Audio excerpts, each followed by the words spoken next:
Welcome to homework.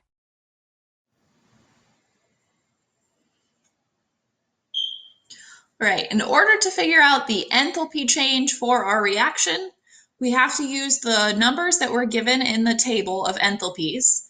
And we have to consider the bonds that are breaking when this process happens and the bonds that are formed. So when this peptide linkage forms between these two glycine molecules, right, what we have is our bonds broken are the carbon and oxygen, right, and the nitrogen-hydrogen bond. And the bonds that are formed as the products are oxygen, hydrogen, and carbon, nitrogen. So they're kind of mixed and matched, right? So when we do the math here, okay, we take our bonds broken, so our carbon, oxygen, and our nitrogen, hydrogen bonds, add those together, right? Our carbon, nitrogen, and our oxygen, hydrogen bonds, add those together, and then subtract, right? What we end up with is a negative enthalpy value, right? So this is exothermic,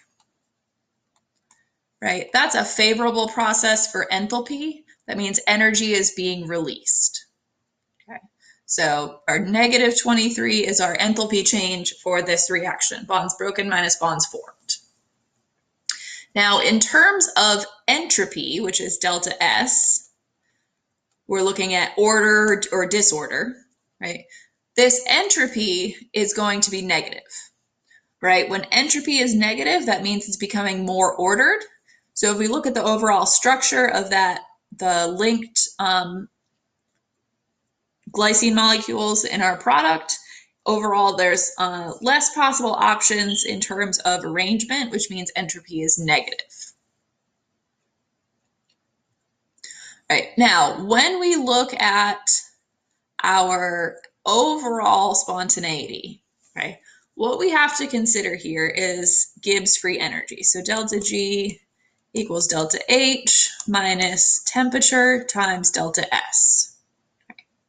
So although we have a negative delta H value, right, that exothermic reaction, so that's favorable, right, overall that value that we came up with, the negative 23 kilojoules, that's a pretty small number for delta H as far as enthalpy values go.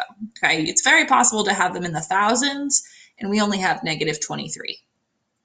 Right? So here, that means that there's a good chance that our entropy is going to be the dominating factor.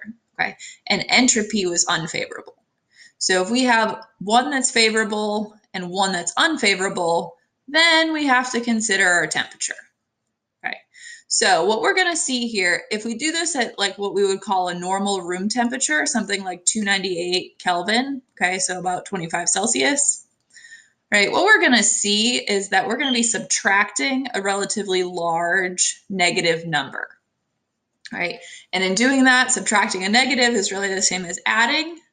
So at these normal temperatures, there's a good chance that we're going to end up with a positive delta G, which is a non-spontaneous reaction. Okay. So we would need exact values to tell for sure, but at normal temperatures, there's a good chance that this reaction will be non-spontaneous.